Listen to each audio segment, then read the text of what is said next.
से नवीन पद्धतियों को अपनाते किसान। कोयम्बटूर में हो रही है प्राकृतिक खेती। कहानियाँ जिनका जिक्र प्रधानमंत्री नरेंद्र मोदी ने मन की बात कार्यक्रम में किया।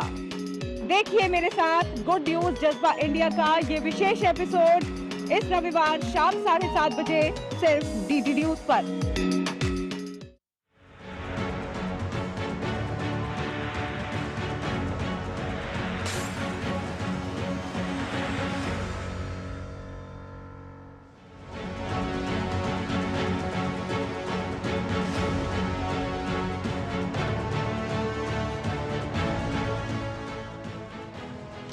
नमस्कार, आप देख रहे हैं डीडी न्यूज पर हमारा नया कार्यक्रम राष्ट्र मंच, जिसमें हम करते हैं बड़े विषय पर बड़ी बहस। मैं हूं लाल चंद्र सिंह। सप्ताह के अंत में हम आपके लिए लेकर आते हैं यह विशेष कार्यक्रम, और आज की बड़ी बहस है मदुरै मंदिर दीपक विवाद पर, क्योंकि तमिलनाडु में दरगाह बनाम मंदिर का विवाद गर्माता जा रहा है। मंदिर के पहाड़ी के एक स्तंभ पर दीप जलाने की अनुमति देने वाले जज के खिलाफ महाभियोग के लिए विपक्षी सांसदों ने प्रस्ताव तक ला दिया है। दरअसल थिरुपरनकुंदरम पहाड़ी भगवान मुरुगन के 6 पवित्र आश्रयों अरुपदई वीडू में से एक है। इस पहाड़ी पर एक प्राचीन चट्टान काटकर बनाया गया गुफानुमा मंदिर बना है। यह पूरे तमिलनाडु के श्रद्धालुओं के लिए लंबे समय से एक तीर्थ स्थल रहा है। लेकिन इसी के नजदीक एक दरगाह भी है, और मंदिर और दरगाह की बीच की दूरी करीब 3 किलोमीटर है। इसी को लेकर हिंदू और मुस्लिम समुदायों के बीच पहाड़ी पर अधिकार को लेकर तनाव पहले भी होता रहा है। लेकिन अब बड़ी बात यह है कि मद्रास हाईकोर्ट के जज ने दीप जलाने की परंपरा के पक्ष में निर्णय दिया, तो तमिलनाडु की डीएमके कांग्रेस गठबंधन सरकार जो है उसने इसकी अवमानना तो कर ही दी। साथ ही संसद में इधर कई पार्टियों के विपक्षी सांसद हाईकोर्ट के जज के विरुद्ध महाभियोग का प्रस्ताव तक लेकर आ गए। लेकिन इसके पीछे विपक्ष का उद्देश्य है क्या, इसी पर आज राष्ट्रमंच में करेंगे बड़ी बहस। पहले जरा इस मामले पर देख लीजिए कुछ प्रतिक्रियाएं।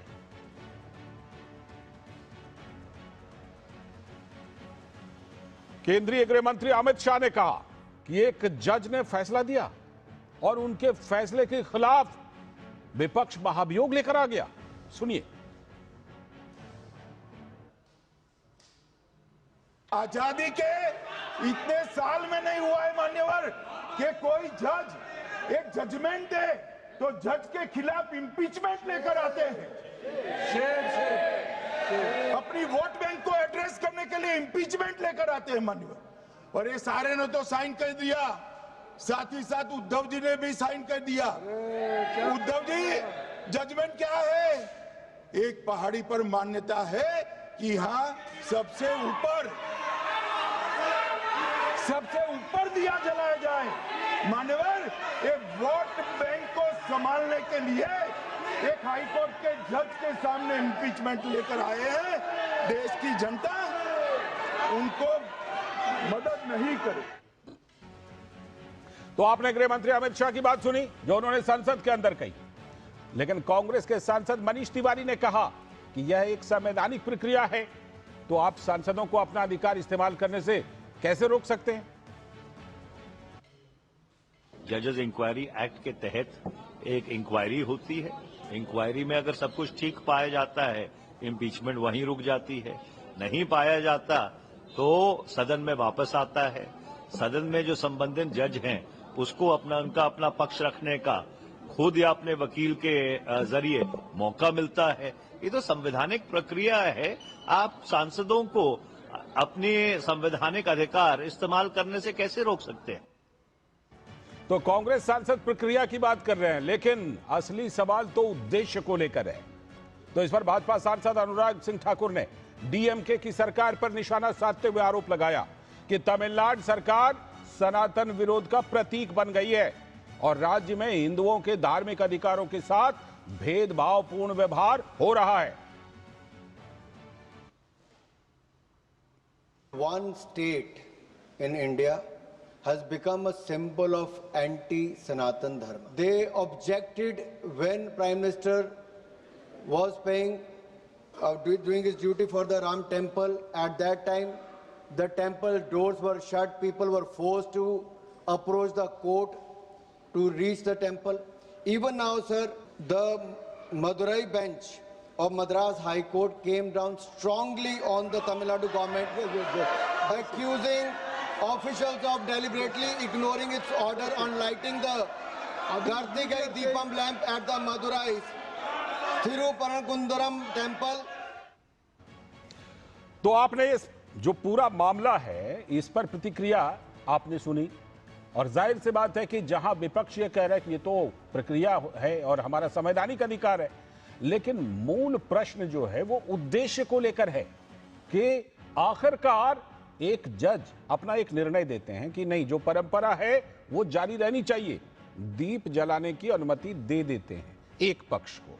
ये एक निर्णय था जज का, लेकिन क्या ये इतना बड़ा निर्णय था या इसमें इतनी बड़ी आपत्ति थी कि महाभियोग का प्रस्ताव तक लेकर आ गए? ऐसा पहली बार हो रहा है कि किसी एक निर्णय पर इस तरह का प्रस्ताव लेकर आ गए हों। तो आज राष्ट्रमंच में इसीलिए हम इस बड़े विषय पर बड़ी बहस कर रहे हैं और कुछ सवाल जो राष्ट्रमंच पर हम पूछ रहे हैं। पहला सवाल, जज पर महाभियोग के बहाने सनातन पर निशाना।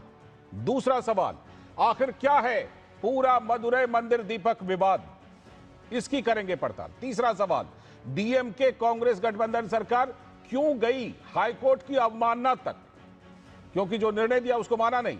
और इतना ही नहीं, जज के एक निर्णय पर महाभियोग तक क्यों चला गया विपक्ष, इस सीमा को भी क्या विपक्ष पार कर रहा है, और अब आगे क्या हो सकता है इस मदुरै मंदिर दीपक मामले में, इसी की पड़ताल आज हम करने वाले हैं राष्ट्रमंच पर। और राष्ट्रमंच पर इसी बहस में जुड़ रहे हैं हमारे साथ डॉक्टर कौशल कांत मिश्रा जी, भारतीय जनता पार्टी के प्रवक्ता, साथ में हमारे साथ अजय वर्मा जी, कांग्रेस के नेता, हमारे साथ प्रोफेसर धर्मेंद्र यादव जी, प्रवक्ता समाजवादी पार्टी के, और वरिष्ठ पत्रकार समीर चौगांवकर जी। बहुत बहुत स्वागत आप सभी का इस मंच पर, राष्ट्रमंच पर, जिसमें होती है बड़े विषय पर बड़ी बहस। आज मैं सबसे पहले डॉक्टर कौशल कांत मिश्र जी के पास जा रहा हूं, और इसलिए जा रहा हूं क्योंकि जब आज हमने इस विषय को चुना तो हमने कहा कि इस पर डॉक्टर कौशल कांत मिश्र जी को जरूर बुलाइए, क्योंकि उनका इस पर एक अध्ययन है। मैं चाहता हूं कि पहले डॉक्टर कौशल कांत मिश्र जी आप इस विषय पर अध्ययन रखिए कि इस पूरे विवाद को, इस पूरे विषय को आप किस तरह से देखते हैं। देखिए, किसी भी विषय पे अपना पक्ष रखने से पहले हमें उसके इतिहास के बारे में जानना होगा, हिस्ट्री के बारे में जानना होगा। हमारे पुराणों में लिखा हुआ है, जो थिरपरन कुंडरम नाम की पहाड़ी है, इसका अगर हिंदी में ट्रांसलेशन करते हैं तो थिर का मतलब है श्री, परन का मतलब है मुर्गन भगवान, और कुंडरम का मतलब ही पहाड़ी है। तो यानी कि इस पहाड़ का नाम ही, अब इस पहाड़ी का नाम ही अगर है श्री भगवान मुर्गन की पहाड़ी, तो इसके बाद मतलब कुछ रह नहीं जाता कि कुछ एक्सप्लेन किया जाए कि इस पे क्या हो सकता है। इस पे 3री और 4वीं शताब्दी के आसपास एक पुराना मंदिर हुआ करता था, जिसको पांड्यन राजाओं ने उसका रिकंस्ट्रक्शन किया था, और पांड्यन राजाओं ने वो मंदिर बनाया है जिसकी हम आज बात कर रहे हैं जी। उस पहाड़ी, और वो मंदिर वैसे ही चलता रहा, सारा सिस्टम चलता रहा। 12वीं शताब्दी में सिकंदर शाह, जो वहां पर एक मुगल शासक थे, वो जैसे कि सब जगह मुगलों ने जमाने में अत्याचार किए थे हिंदुओं पे, तो उस समय 13वीं 14वीं 12वीं 13वीं शताब्दी में जब अत्याचार हो रहे थे तो पांड्यन ने उनके ऊपर आक्रमण किया और आक्रमण करके उनको हराया, और वो डर के मारे अपनी जान बचाने के लिए उस पहाड़ी पे भागते भागते भागते भागते ऊपर एकदम टॉप पे एक गुफा थी, उसमें जाके छुपे। पर पांड्यन ने उनका पीछा किया और 13वीं शताब्दी में जाकर के वहां उनकी हत्या कर दी। हत्या करने के बाद कुछ सूफी लोगों ने उसमें वहां पे एक छोटी सी मजार बना दी, और उसके बाद 1805 में इलायन गुड़ी के जमींदार ने उस मजार पे एक दरगाह बना दी। और उस दरगाह का पूरा साइज आपको बता दूं, उस पहाड़ी, इतनी बड़ी पहाड़ी पे 0.33 एकड़ का कुल एरिया है जो दरगाह का है। वो बात आगे हुई, तो ये तो रहे हिस्टोरिकल फैक्ट। अब आते हैं जो पहला विवाद हुआ था, उसके पहले हमेशा से, और एक चीज और बता दूं जी, आप लोग तमिल कल्चर की बात करते हैं, जाके मैं चाहूंगा कि सभी जो लोग हैं यहाँ पर बैठे और देखें उसको, कि तमिल में कल्चर है, इस महीने में हर पहाड़ी के ऊपर वो दिया जलाते हैं, जिससे कि पूरे वो एक जैसे हमारे यहाँ दिवाली होती है वैसे वहां पहाड़ के ऊपर दिया जलाने का एक कल्चर है जिसको वो लोग मनाते हैं। वो मुगलों का शासन आया, अंग्रेज होने पे बंद वहां पर कुछ डिस्प्यूट हुआ और पहली बार 1919 में ये मामला कोर्ट पहुंचा। कोर्ट में दरगाह की तरफ से कहा गया कि वहां पे दिया नहीं जलाया जाएगा, डिस्प्यूट हुआ तो वो मामला ब्रिटिश कोर्ट में पहुंचा। जब ब्रिटिश कोर्ट में मामला पहुंचा तो ब्रिटिश कोर्ट ने पूरी तरह से रिटन में जजमेंट दिया हुआ, जिसकी कॉपी भी मेरे पास अवेलेबल है जी। और उसमें क्लियर यह दर्शाया गया है कि चूंकि दरगाह बन चुकी है, अदरवाइज तो पूरी पहाड़ी हिंदुओं की, भगवान की पहाड़ी है जैसा नाम बताता है, लेकिन अब चूंकि धार्मिक सद्भावना के लिए बेहतर है एक छोटा सा एरिया जितना दरगाह और उसकी सीढ़ियां, ये पूरा एरिया केवल दरगाह को बिलोंग करता है और बाकी सारा एरिया यानी कि दरगाह से 15 मीटर के बियॉन्ड जो कुछ भी है जी, दरगाह से 15 मीटर के बियॉन्ड जो कुछ भी है वो सब हिंदू का है, हिंदुओं का है या मंदिर का है। तिरुपरन कुंड्रम पहाड़ी पे जो मुरुगन जी का मंदिर है, ठीक है। और उसमें एक चीज और बताता हूं, उसमें बीच रास्ते में जब आप मेन मंदिर पे दो पहाड़ियों के बीच में दो तलहटी है, वहां पे मंदिर है। उससे थोड़ा ऊपर जाएंगे तो वहां काशी विश्वनाथ जी का भी एक मंदिर है जी। वहां पर एक गणेश जी का भी मंदिर है जहां पे बीच में दिया जलाया जाता है। ये बात सबसे ऊपर टॉप पे, हिल टॉप पे जो दिया है उसकी बात हो रही है, क्योंकि वो भागते हुए सबसे ऊपर पहुंचा था क्योंकि वहीं गुफा में छुपने की कोशिश की थी, ठीक है। अब जब ये जजमेंट 1923 के आसपास जब जजमेंट आया तो उसको लेकर के मुस्लिम दरगाह के लोग उसकी अपील में गए। अपील में उस जजमेंट को डाइल्यूट किया गया, जिसके खिलाफ हिंदू पक्ष प्रीवी काउंसिल में गया 1925 में और फाइनल जजमेंट आया है 1933 या 32 में, ठीक है, जजमेंट आया और उसमें क्लियर कर दिया गया है कि केवल वो एरिया जो दरगाह का है 0.33 एकड़ का एरिया ही केवल दरगाह को बिलोंग करता है, बाकी पूरी पहाड़ी हिंदू पक्ष को बिलोंग करता है, ठीक है। ये तो रहा हिस्टोरिकल फैक्ट, ठीक है। मैं बाकी चीजों पर आऊंगा, राजनीति चल रही है उस पे मैं आगे आऊंगा क्योंकि लोगों को बिल्कुल बोल रहा हूं। मैं आऊंगा, बाकी विवरण के लिए भी आपके पास आऊंगा, लेकिन आपने बहुत ही विस्तार से जो इसका इतिहास रहा है उसको बहुत बढ़िया से समेटने की कोशिश की और आपने बिल्कुल उसकी एक पृष्ठभूमि दे दी है। मैं बाकी जगहों पर बाकी अपने मेहमानों के पास आऊं, इससे पहले समीर चौगांकर सर, ये बताइए कि ये अभी जो डॉक्टर कौशल कांत मिश्र जी ने उसका इतिहास रखा कि क्या उस मंदिर का इतिहास रहा है, क्या परंपरा रही है। अब सवाल यह है कि एक जज, जस्टिस स्वामीनाथन, एक याचिका पर निर्णय देते हुए परंपरा को जारी रखने का निर्णय देते हैं। अब राज्य सरकार का कर्तव्य तो यह था कि या तो इस निर्णय को वो आगे चुनौती देते और या नहीं तो उसका पालन करना था, उसका अनुपालन करना था। तमिलनाडु की राज्य सरकार जो डीएमके और कांग्रेस की गठबंधन सरकार है, उसने ना तो उस निर्णय की अनुपालन किया और उल्टा महाभियोग का प्रस्ताव लेकर आए हैं। आखिर इसके पीछे उद्देश्य क्या है समीर सर? लाल जी, कौशल जी ने इतने अच्छे तरीके से उसके पूरी हिस्ट्री बता दी है जी। और मुझे लगता है कि शेल कंपनी मुखौटे चेहरे के रूप में आ गए। कांग्रेस के प्रवक्ता और समाजवादी पार्टी के प्रवक्ता के लिए बोलने के लिए बहुत ज्यादा रहेगा नहीं। देखिए, आप डीएमके की सरकार से क्या उम्मीद करते हैं? जो सरकार ये कहती है और जिस सरकार के मुखिया के बेटे और भाई और परिवार के लोग कहते हैं कि सनातन डेंगू है, सनातन एक रोग है, इसका समूल नाश होना चाहिए, और जो हिंदू विरोध की, हिंदी विरोध की राजनीति तमिलनाडु में करते रहे, क्या हम उनसे ये उम्मीद करें कि वो मंदिरों में दिया जलने देंगे? क्या उनसे हम ये उम्मीद करें कि वो भारतीय संस्कृति सभ्यता का सम्मान करेंगे? उनको तो यह करना ही था। तो जिस तरीके से वहां की डीएम की सरकार कर रही है, उसका साथ कांग्रेस तो देखिए कि कांग्रेस, जो प्रधानमंत्री मोदी ने कहा है कि ये मुस्लिम लीग के माओवादी कांग्रेस पार्टी बन गई है, और तो कांग्रेस भी उसका समर्थन करेगी कि तमिलनाडु में चुनाव आ रहे हैं, वहां के मुसलमानों के वोट और हिंदू विरोधी वोट डीएमके और कांग्रेस को चाहिए, दोनों मिलकर चुनाव लड़ने वाले वहां पर। और इस पर सबसे बड़ी बात मुझे जो है उद्धव बाला साहब ठाकरे की तरफ से जो साइन किया जी। आपकी आवाज नहीं आ रही है हमारे तक, आपकी आवाज नहीं आ रही है। हम कोशिश करेंगे आपसे एक बार फिर से जुड़ने की, और इस बीच में अजय जी के पास चलते हैं। लेकिन अजय जी के पास जाएं उससे पहले एक छोटा सा ब्रेक ले लेते हैं, और ब्रेक के बाद जब लौटेंगे तब राष्ट्रमंच में इस बड़ी बहस में और ज्यादा इस विषय की पड़ताल करेंगे, अजय जी से भी और साथ में प्रोफेसर धर्मेंद्र जी से भी, और साथ में समीर जी ने भी अपनी बात पूरी नहीं की, उनकी बात को भी पहले पूरी करेंगे और उसके बाद इस विषय को आगे बढ़ाएंगे। अभी वक्त है ब्रेक का। 25 लाख का हॉस्पिटल बिल है, इतने पैसे कहाँ से आएंगे? पैसों की चिंता आप मत कीजिए पापा। मैम, सर का हेल्थ इंश्योरेंस क्लेम अप्रूव हो गया है। हाँ, पॉलिसी बाजार। पॉलिसी बाजार पर 0 GST के साथ अब 1 करोड़ का हेल्थ इंश्योरेंस सिर्फ 550 रुपए महीने से शुरू। LIC युवा प्रोफेशनल्स के लिए लाए हैं नवजीवन श्री। करें नियमित प्रीमियम का भुगतान, जीवन बीमा का आनंद लें, प्राप्त करें प्रीमियम के प्रतिशत पर गारंटीकृत एडिशंस, अपने वित्तीय लक्ष्यों के अनुरूप मैच्योरिटी पर गारंटीकृत धनराशि पाएं। मौजूदा पॉलिसी धारकों के लिए आकर्षक अतिरिक्त लाभ आज ही खरीदें।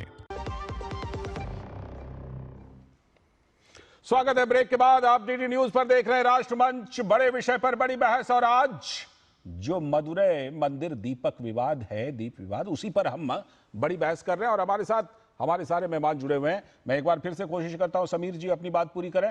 समीर सर, बात पूरी कीजिए कि आखिर क्या इसके पीछे उद्देश्य। आपने कहा क्या उम्मीद करें, इतना तो सर उम्मीद कर सकते हैं ना कि हाई कोर्ट ने अगर कोई निर्णय दिया तो उसको अनुपालन करे राज्य सरकार। ये उम्मीद करना तो बनता है कम से कम।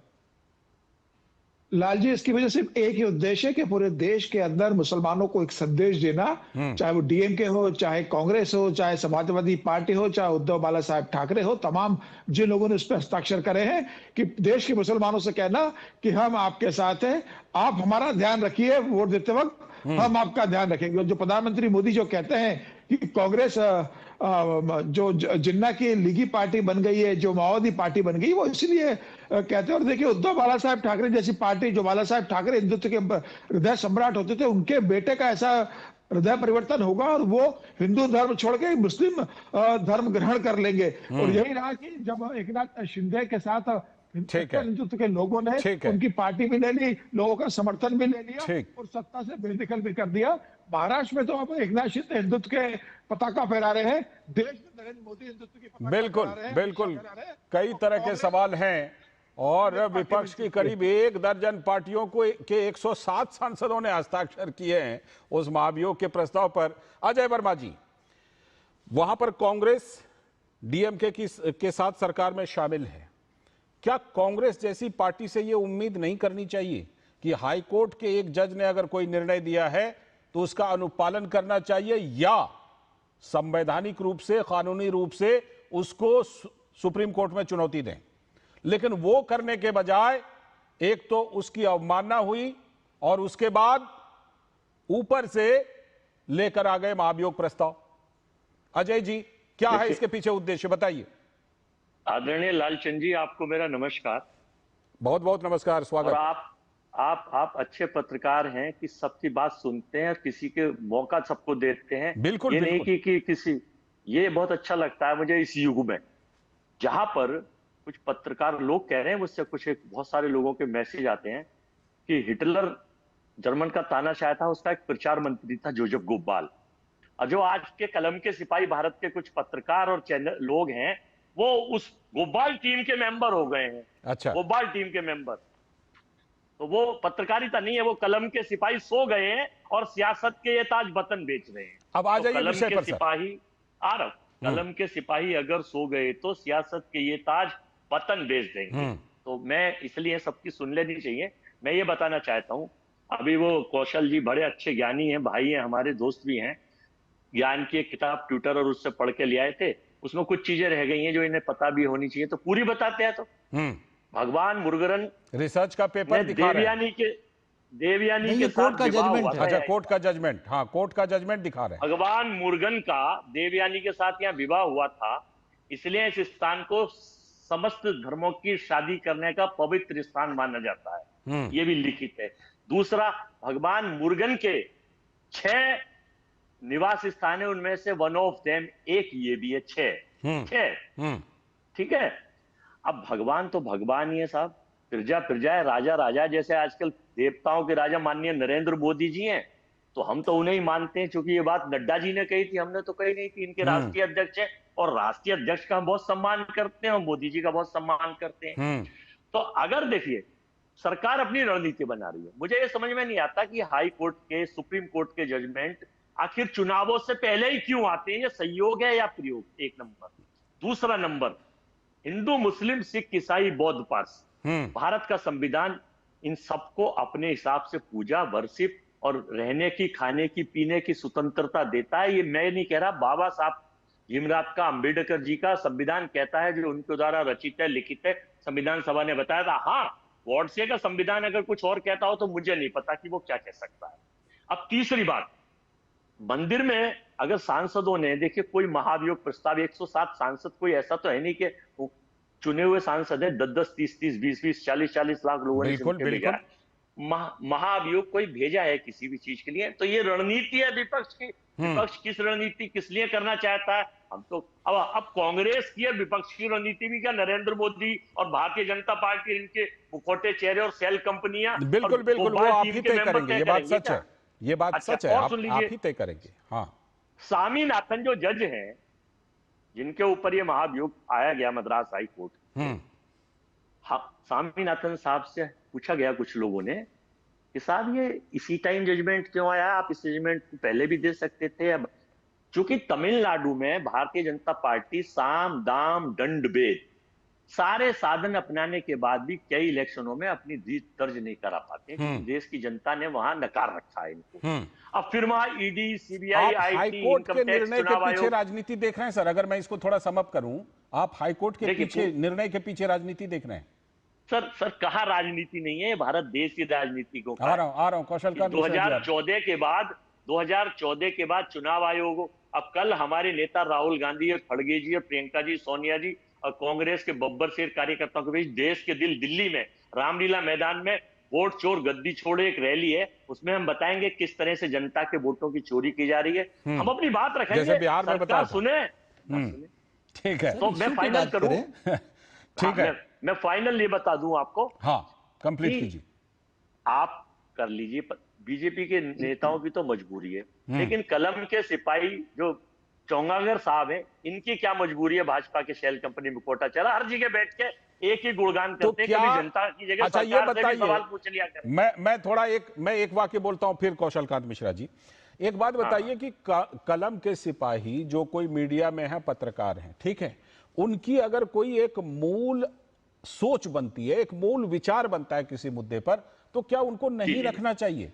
आप इस पर जो सवाल उठा रहे हैं, हो सकता है, आ रहा हूं प्रोफेसर धर्मेंद्र जी, आपके पास भी आऊंगा, क्यों उठा रहा हूं, ये भी तो पर सवाल उठा रहे हैं, ऐसा भी तो हो सकता है कि इस मामले में समीर जी जो बोल रहे हैं ये उनकी मौलिक सोच हो।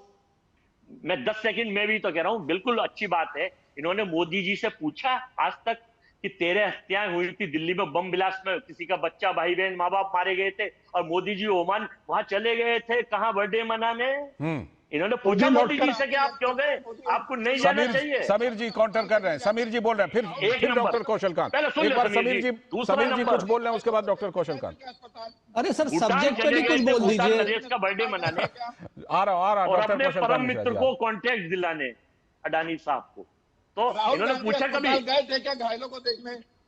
अब मैं ये पूछना चाहता हूँ, इन्होंने पूछा ये कांग्रेस की पहाड़ियों एक एक करके, वर्मा जी कम से कम सब्जेक्ट पे तो बोल लीजिए प्लीज। आ रहा हूँ बोल रहा हूँ, अरावली की पहाड़ियों को पे कुछ नहीं, 100% अरावली की पहाड़ी 100 मीटर का बहाना देके और अडानी अंबानी को देने के लिए एक नया कानून पास कर दिया इन्होंने। डॉक्टर कौशल कांत मिश्रा जी वो कह रहे हैं कि ये पूरे निर्णय के पीछे राजनीति है। सर मैंने पवन जी की बात सुनी। पवन जी, आप पूछ रहे थे कि उन्होंने ऐसा जजमेंट जज साहब ने अभी क्यों दिया। ये मेरे पास काउंटर है, मतलब फाइल किया गया, ये अपील फाइल की गई है सरकार के द्वारा, अजय जी नाम है इनका, अजय जी, हाई कोर्ट में डबल बेंच में। उसमें वो खुद लिख रहे हैं कि ये 16 नवंबर को रिप्रेजेंटेशन दिया गया, 18 नवंबर को केस फाइल हुआ, 18 नवंबर को रिट का नंबर हुआ, 19 नवंबर को एडमिनिस्ट्रेशन से पास हुई, 24 नवंबर को ये एडमिशन हो गया और 27 नवंबर को रिट पिटीशन सुनवाई और 28 को फैसला आ गया। इसमें अरे भाई, जज अपने आप जजमेंट थोड़ी देगा। जब उसके पास रिट गई, परंपरा भी तो इसी महीने दीप जलाने की रही है। पहले दूसरी चीज, आप ये कह रहे हैं कि दीप जलाने की बात कर रहे हैं। सर, तमिलनाडु के कल्चर से थोड़ा वाकिफ होइए, कांग्रेस वैसे भी एलिनेट हो जा रही है। वहां पर इसी महीने में इसी दिन दिया जलाने का कल्चर है, उस कल्चर को नहीं बदला जा सकता है। जिस तरीके से चांद निकलने पे ईद होती है, उसी तरीके से उसी दिन दिया जलाने का कल्चर हिंदू धर्म में रहा है, तो इसमें क्या गलत बात है? और आपको वर्मा जी, आपने ये कहा कि ये संविधान अंबेडकर था, वही संविधान उसी देश के संविधान के सारे तहत कोर्ट का नागरिकों को निर्णय आया था, ये हक बात देता सच है। है। और ये डबल बेंच में मामला गया, अगर स्वामीनाथन की बात को हम छोड़ देते हैं तो डबल बेंच में मामला गया, डबल बेंच ने उनसे ज्यादा स्ट्रॉन्ग आर्ग्यूमेंट दिए, स्ट्रॉन्ग ऑब्जर्वेशन दिए, तो आप ये कहेंगे कि फिर तो तीनों जजेस के खिलाफ आपको महाभियोग लाना चाहिए, क्यों नहीं लाए? बिल्कुल, प्रक्रिया तो, या जिस अंबेडकर जी के संविधान का आप हवाला दे रहे हैं उसी संविधान के तहत मैं कह रहा हूं कि आपको इसकी अगर आप इससे सहमत नहीं थे, इसका अनुपालन नहीं करना था, तो आपको चुनौती सुप्रीम कोर्ट में देना था। अजय जी जल्दी से बोलिए, क्योंकि प्रोफेसर धर्मेंद्र यादव जी जो है वो इंतजार कर रहे हैं। देखिए, अभी राम किशोर जी सहयोगी है, उन्होंने भी सिग्नेचर किया है। हाँ, बीजेपी के जो प्रवक्ता है राम किशोर जी, अभी राम किशोर जी ये कह रहे थे कि तमिलनाडु और सनातन की बात कर रहे थे। इनसे सर जानबूझ के मेरा नाम गलत क्यों बोल रहे हैं? नहीं, क्योंकि उनके नाम को आपने पवन बोल दिया था गलती से, तो वो जानबूझकर आपका नाम बदल रहे हैं। जो राहुल गांधी राम किशोर जी, अच्छा आप एक बार उनको अजय वर्मा कह दीजिए, आप एक बार कौशल जी उनको अजय वर्मा कह दीजिए, फिर वो आपको कौशल कांत कह देंगे। नहीं भाई, राम किशोर जी सुन लीजिए, मैं इनसे पूछना चाहता हूँ, सनातन के, ठीक है, सनातन के बहुत बड़े नकली ठेकेदार बनते हैं, ठीक है, इनसे पूछिए, अगर इनको बिना गूगल देखे ये बता दें कि तमिलनाडु में कितने मंदिर हैं, बताइए जरा, कितने मंदिर हैं तमिलनाडु में? मैं बताता हूँ, 45,649 मंदिर है जो सरकार के कंट्रोल में है। अभी स्क्रीन की तरफ ही देख रहे हैं। सुन लीजिए सर, अरे सुन लीजिए ना, जवाब सुनिए। तमिलनाडु में टोटल 56,000 मंदिर है, जिसमें से 45,659 या 49 मंदिर केवल सरकार के कंट्रोल में है, जिसमें से 40,000 मंदिर ये सरकार बंद कर रही है, जिसका सोना लूट रही है। अरे भाई सब, अब ये पवन जी गलत बात, राहुल गांधी जी गलत बात, राहुल गांधी जी गलत बात, तुम्हें पता है नहीं कुछ, केवल गॉड की तरह झूठ बोलना। ठीक है, आप दोनों को जरा रुकना होगा, राहुल गांधी झूठ, आप दोनों को जरा रुकना होगा, क्योंकि प्रोफेसर धर्मेंद्र यादव जी लंबे समय से इंतजार कर रहे हैं। मंदिर है तमिलनाडु में, 3 लाख से ज्यादा मंदिर है। रुक जाइए जरा, राहुल गांधी कम से कम पढ़ के तो आओ, रुक जाइए, विषय पर रहिए, विषय पर रहिए, नॉलेज नहीं है, अकल तो लगाओ। जब तो मैं कहता हूँ कि गॉड की विचारधारा, 3 लाख से ज्यादा मंदिर है, कुछ नहीं पता सब्जेक्ट के बारे में मालूम ठीक है, ठीक है, विषय पर रहिए, विषय पर रहिए, राजनीति करनी है। प्रोफेसर धर्मेंद्र यादव पढ़ाइए, प्रोफेसर धर्मेंद्र यादव बहुत देर से इंतजार कर रहे हैं। प्रोफेसर धर्मेंद्र यादव, अब आप दोनों रुक जाइए। धर्मेंद्र यादव जी की पार्टी ने भी सिग्नेचर किया, उनके सांसदों ने भी। प्रोफेसर धर्मेंद्र यादव को, अब आप लोग जरा रुक जाइए, उनको मौका दीजिए, आप लोगों के सहयोगी हैं। प्रोफेसर धर्मेंद्र यादव, प्रोफेसर धर्मेंद्र यादव, ये बताइए कि तमिलनाडु का ये मामला संविधान का हवाला दिया जाता है, उसी संविधान के तहत हाईकोर्ट का फैसला आता है, उसके बाद क्या होना चाहिए था प्रोफेसर धर्मेंद्र यादव? ये होना चाहिए था जो हो रहा है और जिसमें आप लोग सहयोग कर रहे हैं, आपके सांसद भी सिग्नेचर कर रहे हैं उसमें, बताइए।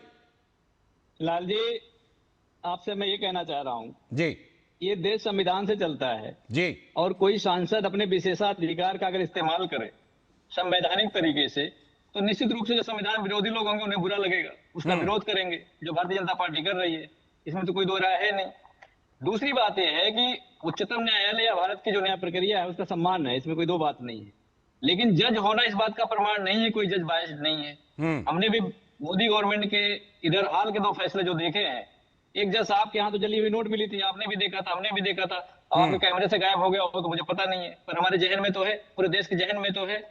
एक जज का फैसला आपने सुना था कि किसी महिला का स्तन पकड़ना, उसके नाड़े को तोड़ देना, उसे घसीट के ले जाना, उसकी मंशा नहीं है कि उसका हम बलात्कार करना चाहते हैं, एक जज ये भी है।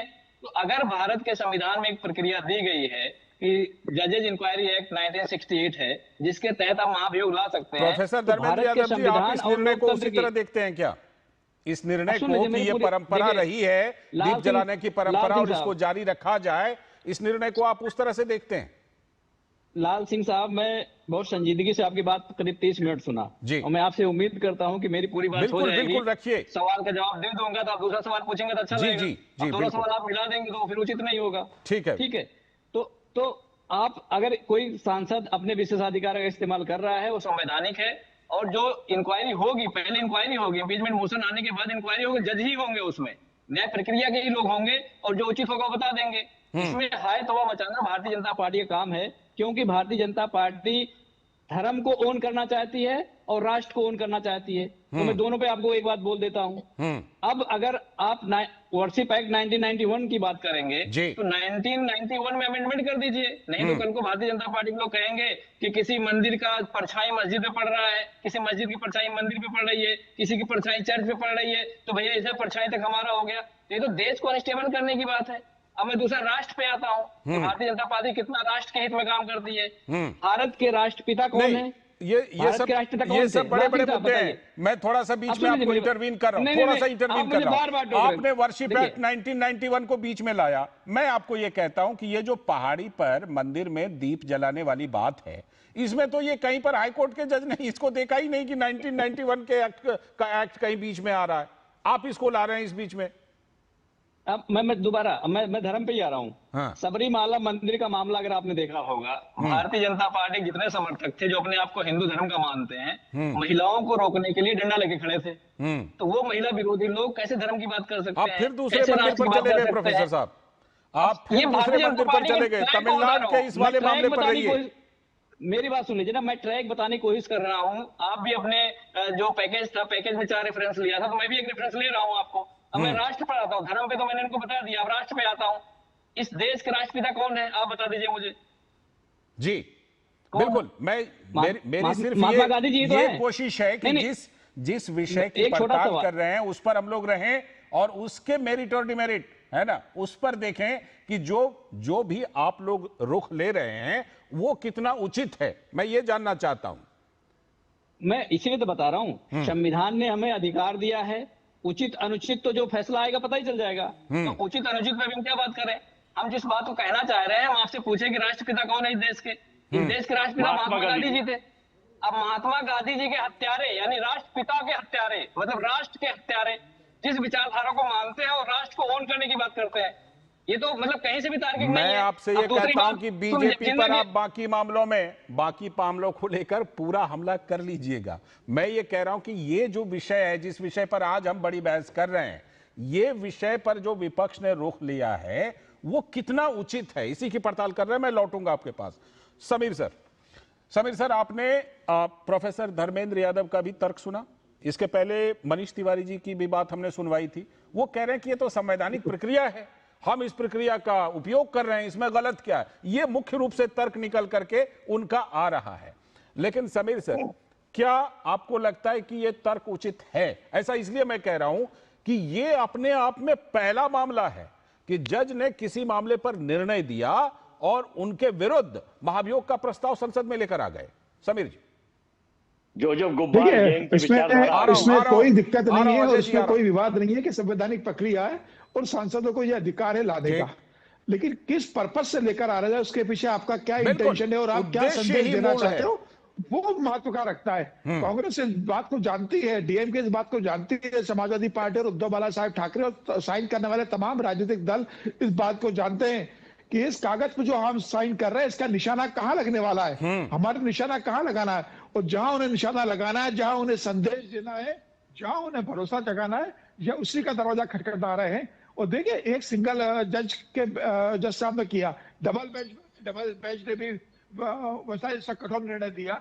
तो जब आप सुप्रीम कोर्ट में चले जाते हैं, आपको ऐसा लगता है, और इनके पास तो धर्मेंद्र जी के पास तो कपिल सिब्बल जैसे विद्वान वकील है, कांग्रेस के पास तो मणिशंकर अय्यर, मनीष तिवारी, तमाम चिदम्बरम साहब से तमाम वकीलों की फौज है, वो सुप्रीम कोर्ट के खिलाफ चले जाते हैं। अगर सुप्रीम कोर्ट भी इनके फेवर में जजमेंट नहीं देती तो फिर ये लोग पार्लियामेंट में जाते कि भाई सर्वोच्च अदालत ने भी हमारी नहीं सुनी है, अब हम पार्लियामेंट के अंदर जाएंगे।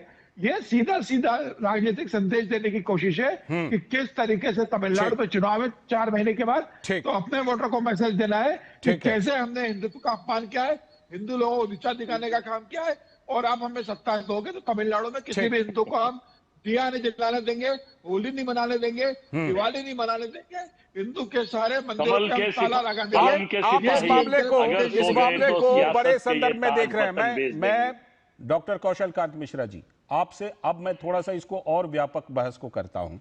ये बताइए कि क्या कोई एक पैटर्न है जिसमें कि जैसे अभी हम मंदिर और दरगाह के बीच ये विवाद पहाड़ी पर देख रहे हैं, ठीक है, और उसमें ये हो रहा है कि भाई नहीं, अब यहां पर दीप नहीं जलाने देंगे। भले उचित दूरी है, कोर्ट जो है वो निर्णय दे रहा है, फिर भी कह रहे हैं कि नहीं आप वहां पर भी, अपने वहां पर भी दीप नहीं जला सकते स्तंभ पर।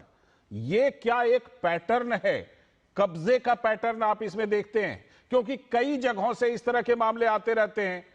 तो क्या ये कोई एक पैटर्न है, इसके पीछे कोई मॉड्यूल है जो कि लंबे समय में इस तरह की चीजें की जाती हैं और फिर अदालत में कुछ वकीलों का और संसद में पार्टियों और सांसदों का साथ भी मिल जाता है? पहले मैं साथियों का जवाब दे दूं।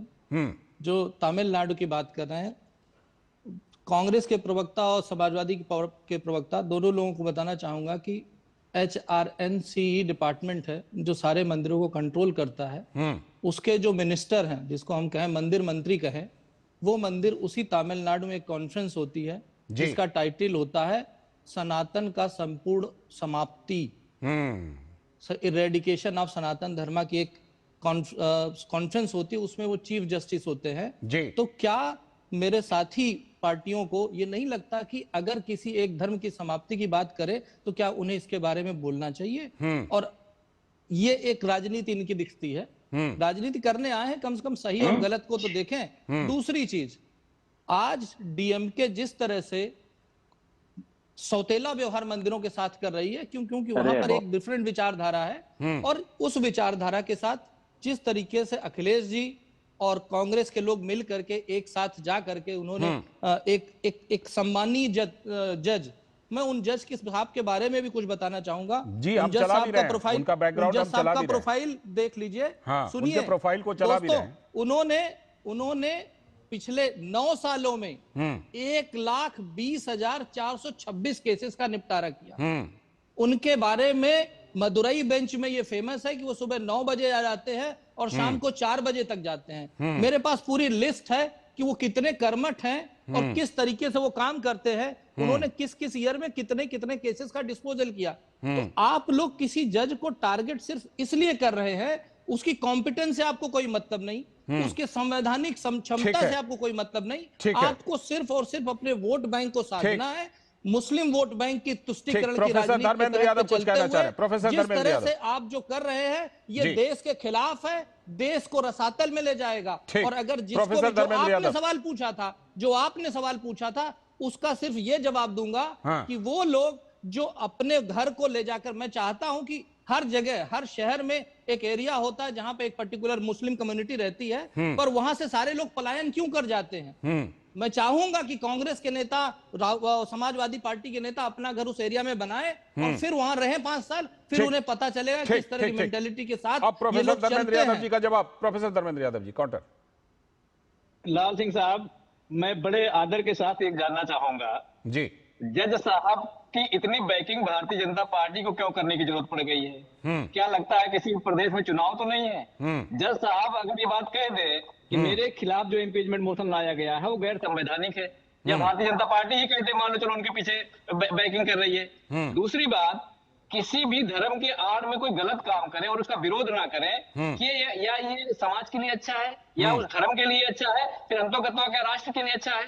राम भद्राचार्य जैसे लोग कहते हैं वाइफ का मतलब होता है वंडरफुल इंस्ट्रूमेंट फॉर एंटरटेनमेंट।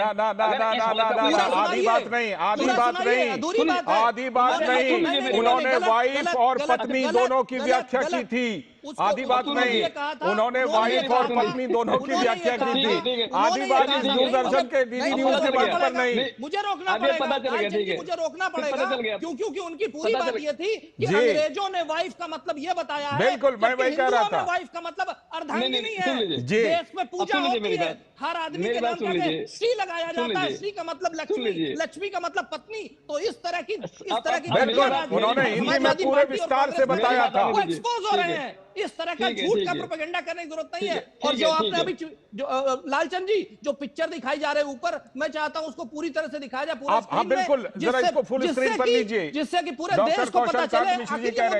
ये देखिए फुल स्क्रीन आ गया, बोलिए अब इस पर। नीचे जो ऊंचा सा दिख रहा है, नीचे की तरफ ये बेसिकली मेन मंदिर है, उसके बाद बीच में ये कैलाश वो काशी विश्वनाथ का मंदिर है, और ऊपर आपको दिख रहा है वहां पर वो दरगाह बनी है, उसके बगल में दीप स्तंभम बना हुआ है। वो दीप स्तंभम उसके 50 मीटर से ज्यादा दूर है।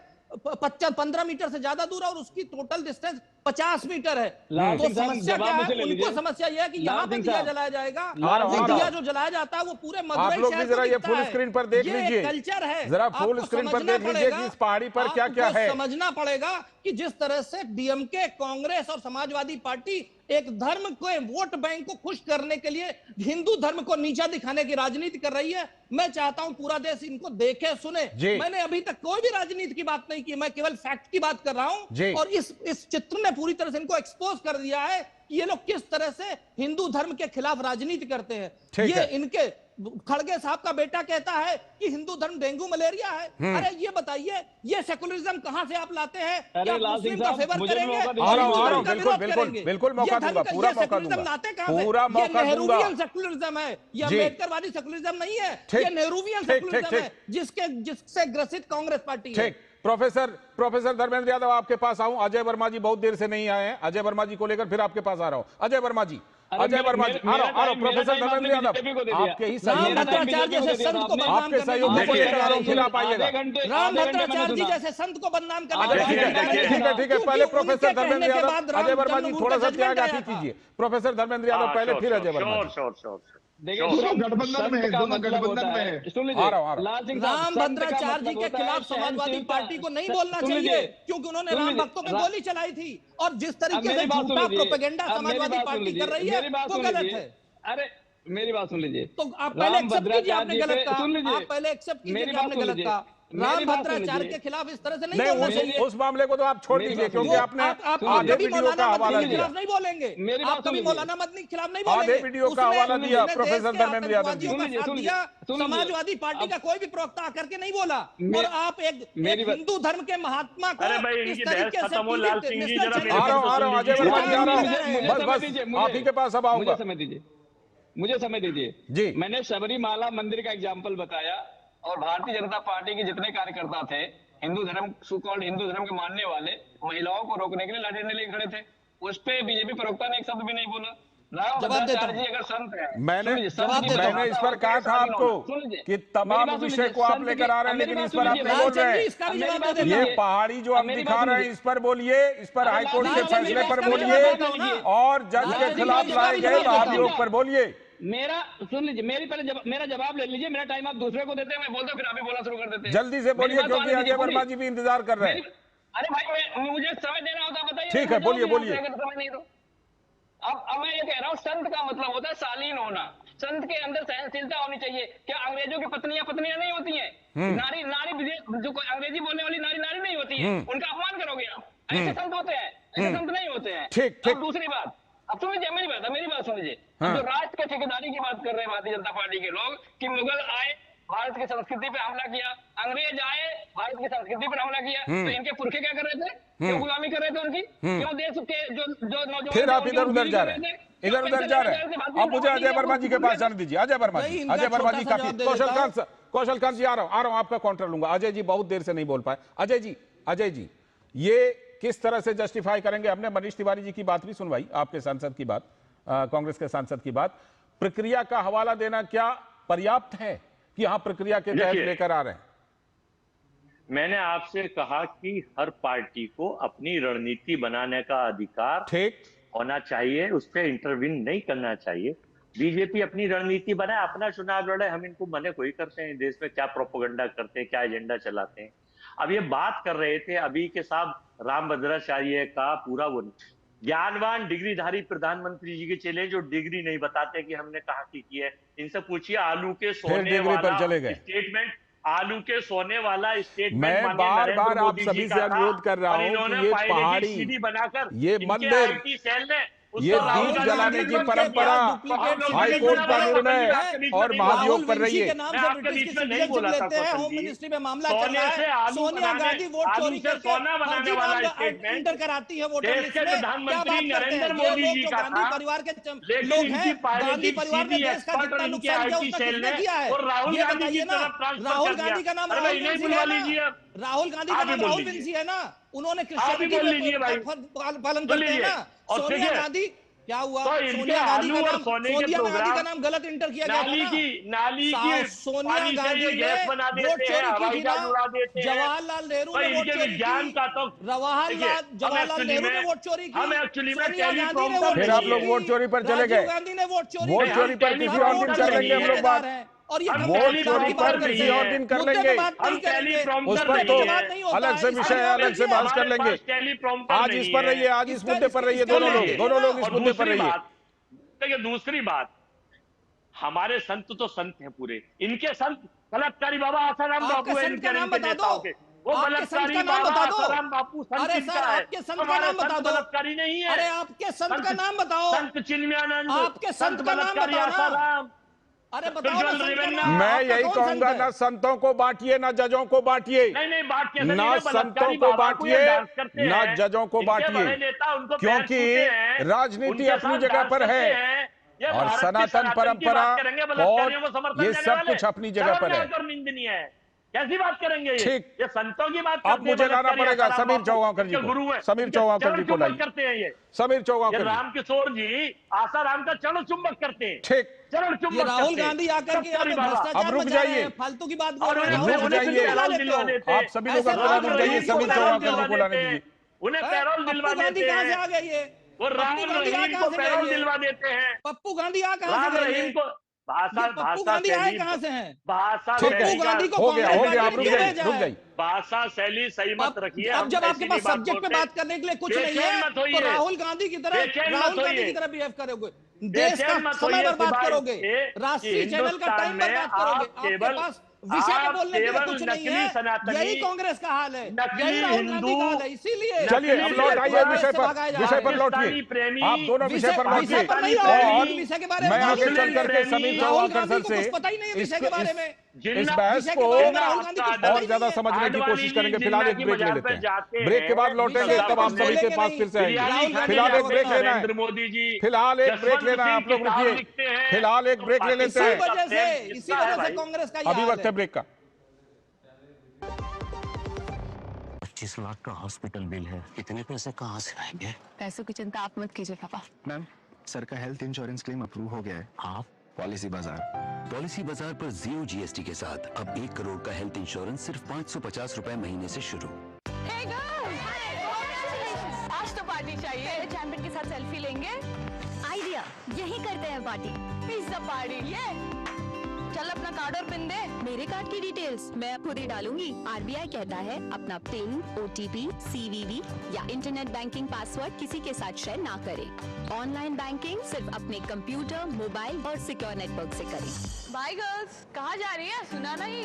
No sharing. आरबीआई कहता है जानकार बनिए, सतर्क रहिए। स्वागत। ब्रेक के बाद आप देख रहे हैं राष्ट्रमंच, बड़े विषय पर बड़ी बहस। और आज हम बहस कर रहे हैं जो मदुरै मंदिर दीप विवाद है उस पर। और इस समय सीधे मैं जुड़ता हूं समीर चौगांवकर जी के पास, सीधे चलते हैं। हमारे सारे मेहमान हमारे साथ जुड़े हुए हैं। समीर सर, ये जो पूरा का पूरा मामला हुआ है, अब हमने एक सवाल और पूछा था।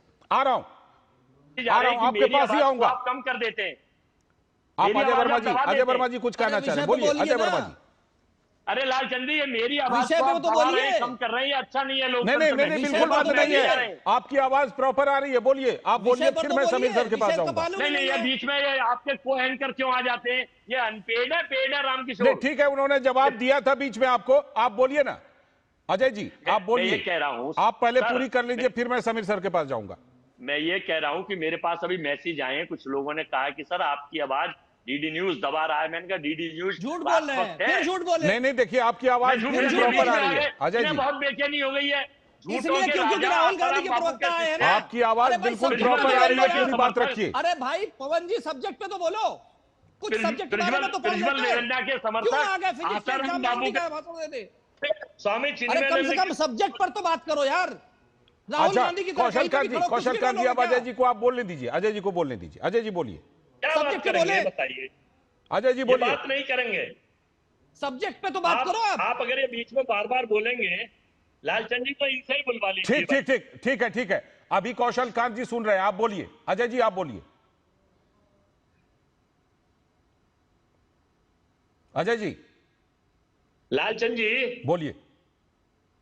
अगर ये बीच में बोलेंगे या डिस्टर्ब करेंगे तो आप इनसे बुलवा लीजिए, मैं तो दर्शक दीर्घा में बैठा हूं। नहीं, ठीक है, ठीक है, ठीक है, उन्होंने जवाब दिया था, अब वो बाद में जवाब देंगे, आप पहले बोलिए। देखिए ये अब देखिए आपकी आवाज खुद ही किसी वजह से गई है। सबको अपनी बात रखनी चाहिए, मैं इनके बीच में नहीं बोला था। ठीक है, ठीक है, बोलिए। हाँ, चलिए अजय जी की बात को सुनिए सब लोग भाई। अजय जी बोलिए। मैं आईना हूं, दिखाऊंगा दाग चेहरों के, जिसे बुरा लगे वो सामने से हट जाए। अगर इन्हें कोई बात अच्छी, इनकी मुझे कोई बात अच्छी बुरी लगनी है, मैं तो बोल ही नहीं रहा ना, क्योंकि मुझे पता है कि कितने पैमाने में ऐसे ही अपने टाइम पे कुछ भी रख सकते हैं, लेकिन मैं असंसदीय भाषा इस्तेमाल नहीं करता। ठीक है, अब टॉपिक पर आइए। मैं पार्लियामेंट्री लैंग्वेज यूज करता हूँ। ठीक है, आइए विषय पर आइए। मैं ये बताना चाहता हूं कि देखिए, हर पार्टी का अपना विशेष अधिकार है, चाहे वो भारतीय जनता पार्टी हो, कांग्रेस हो, समाजवादी हो, तमिलनाडु हो। भारतीय जनता पार्टी अपना विस्तार करने के लिए साम दाम दंडभेद अपनाकर तमिलनाडु में अपना सिस्टम को बनाना चाहती है, लेकिन वहां की जनता को पता है कि ये तय कर चुकी है कि ना ईवीएम काम आएगा, ना चुनाव आयोग काम आएगा, ना ईडी, ना सीबीआई, ना पुलिस, ना प्रशासन, ना आईटी। हाँ, ये कोशिश कर रहे हैं। अब ये हिंदू मुस्लिम के रंग पे आ गए हैं। मैं अजय जी थोड़ा सा बीच में बोलूं। अजय जी, मैं बोल रहा हूं, सिर्फ मैं बोल रहा हूं। मैं कह रहा हूं कि आप अभी तक इसको पॉलिटिक्स से देख रहे हैं। आप मुझे ये बताइए कि हाईकोर्ट ने एक परंपरा को जारी रखने का हाईकोर्ट के जज ने फैसला दिया, यही निर्णय था ना? आपको क्यों लगता है कि इसके पीछे पॉलिटिक्स है? इस फैसले को हाईकोर्ट के एक फैसले के तौर पर देख करके इसका अनुपालन होना चाहिए था। अजय जी बोलिए। लालचंद जी, आपकी आवाज नहीं आ रही। अच्छा, नहीं मिल रही है। ठीक है, ठीक है, ठीक है, मैं जरा समीर जी के पास जाता हूं, फिर कौशल जी आपके पास आऊंगा। समीर सर, आज एक सवाल हमने ये भी पूछा था कि अब इस मामले में आगे क्या होगा, बताइए। देखिए, मुझे लगता है इसमें जो स्वामीनाथन जज ने जो जजमेंट दिया है वह जजमेंट कंटिन्यू रहेगा, और ये कांग्रेस भी जानती है, सारे हस्ताक्षर करने वाली पार्टियां जानती है कि जजमेंट बदलेगा नहीं। यह सिर्फ संदेश देना है इनको, अपने वोटर्स को, जो उसी में कोशिश कर रहे हैं। इनको मुसलमानों का वोट चाहिए, इन्हें मुसलमान को तुष्टिकरण की राजनीति करना है। पूरे हिंदुस्तान में मुसलमानों को एक संदेश देने की कोशिश करना है कि आपके साथ हम खड़े हैं, घुसपैठियों के साथ हम खड़े हैं। ऐसा होगा तो हम घुसपैठियों को बचाएंगे। हिंदू मंदिरों को कोई बात होगी तो हम मुसलमानों के पक्ष में खड़े होंगे। तो ये बंगाल से लेकर तमिलनाडु तक जो एक पैटर्न शुरू करा है कांग्रेस ने, कि बंगाल में ममता बनर्जी घुसपैठियों को बचा रही है, उत्तर प्रदेश में अखिलेश यादव बचा रहे, बिहार में। अब मैं बोलूं लालचंद जी? हाँ बोलिए ना। मैं बल्कि एक सवाल जोड़ देता हूं, एक सवाल आ रहा हूं। प्रोफेसर धर्मेंद्र यादव आपके पास आऊंगा, पहले अजय जी से एक सवाल। अजय जी, आगे भी किसी जज का कोई इसी तरह का निर्णय आएगा तो महाभियोग लेकर आइएगा क्या? देखिए, आदरणीय समीर चौवांकर जी हमारे बड़े बुजुर्ग हैं, बड़े अच्छे पत्रकार हैं, लेकिन अब क्या करें, वक्त है, मजबूरी है। बड़े बड़े नेता वॉशिंग मशीन में आके धुल गए, तो इनकी कोई गलती नहीं। मैं इनका बड़ा सम्मान करता हूं, बड़ा मान करता हूं, रिपीट हो रही है बात। मैं ये बता रहा हूं कि देखिए, अगर टाइमिंग पर हमारा सवाल है, हमारा जजों के ऊपर कोई सवाल नहीं, हमारा सवाल है टाइमिंग पर। अगले साल 1 महीने बाद चुनाव है तमिलनाडु में। जज साहब को अभी क्यों याद आ रहा है कि मंदिरों, मस्जिद और हिंदू और मुस्लिम विवाद? और अच्छा, तो आपकी पूरी आपत्ति ये है कि निर्णय सही है, लेकिन चुनाव हो जाने के बाद निर्णय आना चाहिए था, ये कहना चाह रहे हैं? टाइमिंग जो है, आप ये देखिए कि कुछ जजों को देखा रिटायर होने के बाद किसी को गवर्नर बता दिया, किसी को चेयरमैन बना दिया, किसी को कुछ बना दिया। ये तो लंबे समय से रहा है सर, दूषित नीति है। लंबे समय से बड़े बड़े पदों पर जाते रहे लोग। सरकार का विशेष अधिकार है। हाँ। मुझे नहीं पता कि समीर चौवंगर साहब को कब राज्यपाल बनाया जा रहा है। ठीक भी कोशिश है, इन्हें भी गवर्नर। मैं कौशल जी के पास आऊं, उससे पहले जरा एक बार प्रोफेसर धर्मेंद्र यादव, उसके बाद कौशल जी। प्रोफेसर धर्मेंद्र यादव काफी देर से इंतजार कर रहे हैं। प्रोफेसर धर्मेंद्र यादव,